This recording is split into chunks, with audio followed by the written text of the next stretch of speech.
Animation as an art form has the ability to provide meticulously nuanced portrayals of internal conflict and turmoil within characters. Animation studios Trigger and Fortiche have sought to provide Western culture with an intricate, contemporary lens of that art form. Fully utilizing every tool at their disposal, Cyberpunk Edgerunners and Arcane create rich and engaging characters in a compellingly grounded, sometimes jarringly gritty manner. With the foremost intention of creating groundbreakingly innovative work, Edgerunners and Arcane set out to deliver cinematic masterpieces like you've never experienced.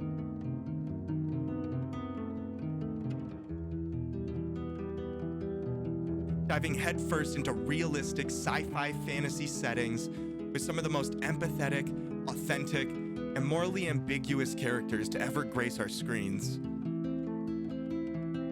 Studio Trigger and Fortiche have prioritized substance and style in order to manifest media that is far greater than the sum of its parts, and all in a world heavily saturated with meaningless corporate ploys and glossy, over-polished gimmicks with no real substance or meaning. I'm going to be going over just a few of the many reasons that I believe these two shows will leave a lasting generational impression on the art of animation as a whole.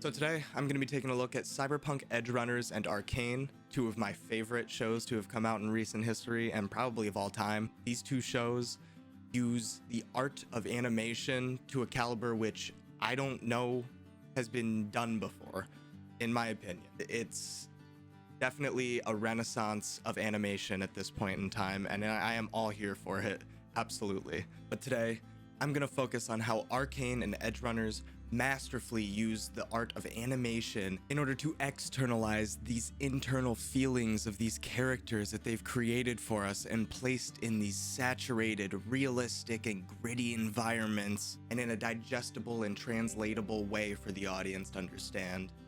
So please, follow along, give me a moment of your time, and enjoy.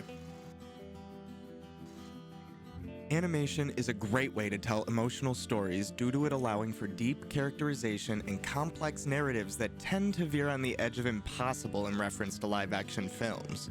It also offers the ability to create worlds and story-building elements with their own rules where anything can happen. Animation can be used to illustrate different, more abstract aspects of trauma and conflict, as opposed to the rather limited range of emotional physicalities that people can portray in live action. This lends itself to helping people understand and identify with these experiences in a more distinct fashion, and in a way that I don't believe to be possible with text or live action alone.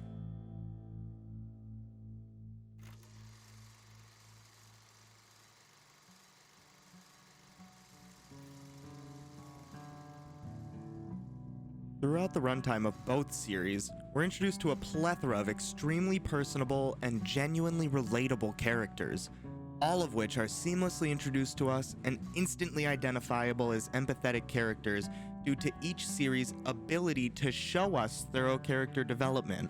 It does this by utilizing varying degrees of intricate animation and minute detailing in order to accomplish so much more than could ever be conveyed in words.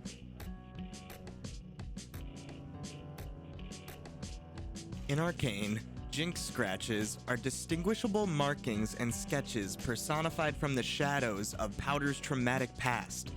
And these jinx scratches come to life in the form of visual and auditory hallucinations that haunt Jinx for the choices that she made earlier in her life and the consequences of said actions. Many of the citizens of Zaun, the lower class undercity of Piltover, are another prime example of utilizing elements of animation to extrapolate and strengthen characters' developments and story arcs.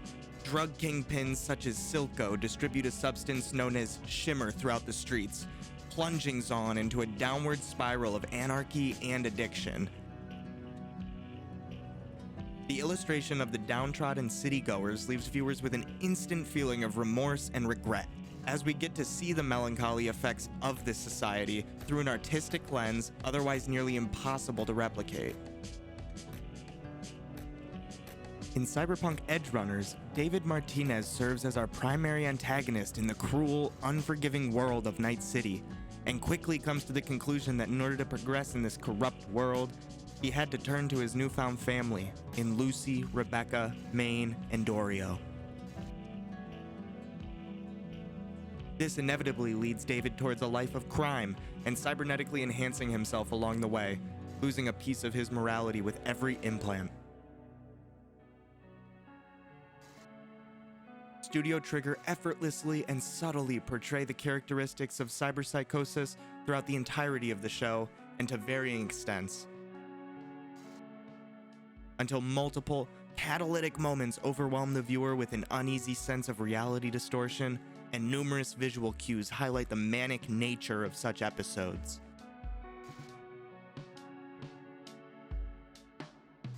This brings us to our final destinations, Arcane's Zaun and Cyberpunk's Night City.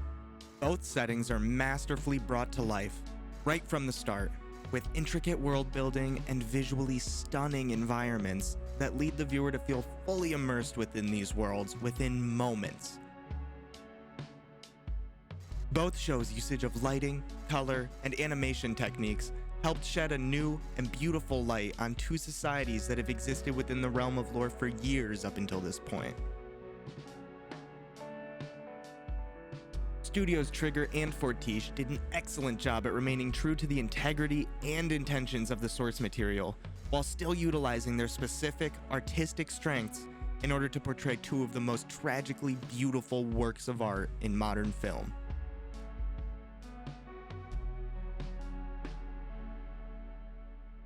I could get into much more detail regarding each and every one of these topics if that's something that you guys would want to see, but the purpose of today's video is primarily for me to herald these two shows as some of the greatest and most poignant works of art in recent media.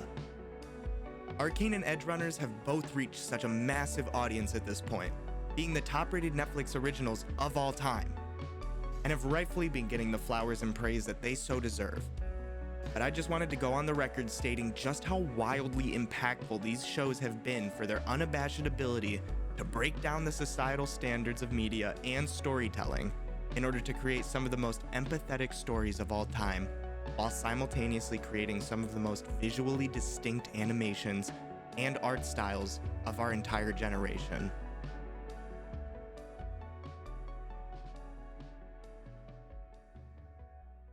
Hey, how's it going, everybody? Thanks for sticking around. I appreciate it more than you know. This channel of mine is probably primarily going to be focused at the time on video essays of all kinds. I have a deep-rooted passion for art and cinema and anything that you can think of in that realm. It fascinates me, and I just thought I'd make this channel talking about the things that I'm already spending a lot of my time indulging myself in. I'm hoping to create semi-insightful information along the way and transfer that knowledge onto as many people as I can. I'm not an expert in anything that I'm talking about, but I'm a 22-year-old with a lot of free time and a lot of ambitions, so I hope that you guys are ready to take this plunge with me. It's one that I've been wanting to take for a long time, but I mean, you don't learn how to swim sitting on the dock. So this is me swimming, and thank you guys for joining me.